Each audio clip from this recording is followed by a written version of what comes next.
Subcutaneous fungal infection, sporotrichosis caused by Sporothrix shrinki, also called as Rose Gardner's disease. The lesions are present along the lymphatics. Bones and joints, cavitary pneumonia resembling TB, immunocompromised states, there is disseminated infection. Diagnosis of biopsy specimen stained with H&E shows cigar-shaped yeast cells with surrounding eosinophilic specules due to Splendor-Hopley phenomenon, which is very non-specific to this Sporothrix.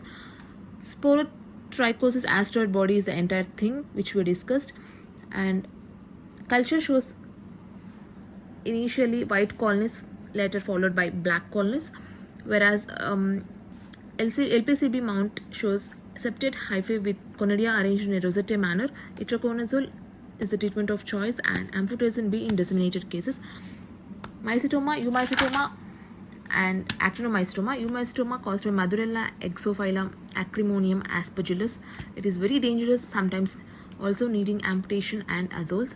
Chromoblastomycosis, chromo means color, blasto means rounder structures which are present, which is specific to this disease. Sclerotic bodies, copper penny bodies, medullary bodies, or muriform bodies. There is no well-defined treatment. Relapse is very common. Small lesions, cryotherapy, big lesions, even surgical excision followed by itraconazole. Phylum Glomerulomycetes. In the phylum Glomerulomycetes, order Entomopterales and order Mucorales.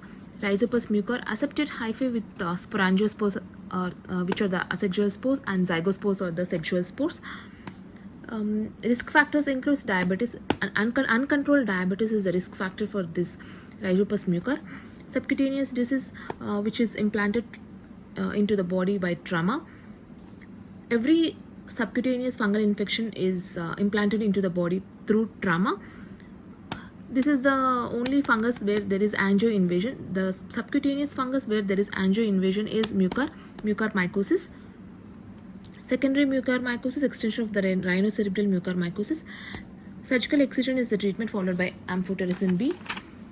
A 3-year-old boy with non-tender increasing large swelling on the anterior thigh with Splendor-Hopley phenomenon with no evidence of angio invasion. Potassium iodide and itraconazole is the treatment.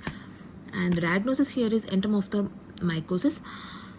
It is another order of the phylum Glomerulomycetes. In this, the fungus is present in the intestine of the insects. Basidiobolus, conidiobolus. Conidiobolus face is affected. Basidiobolus trunk and extremities are affected.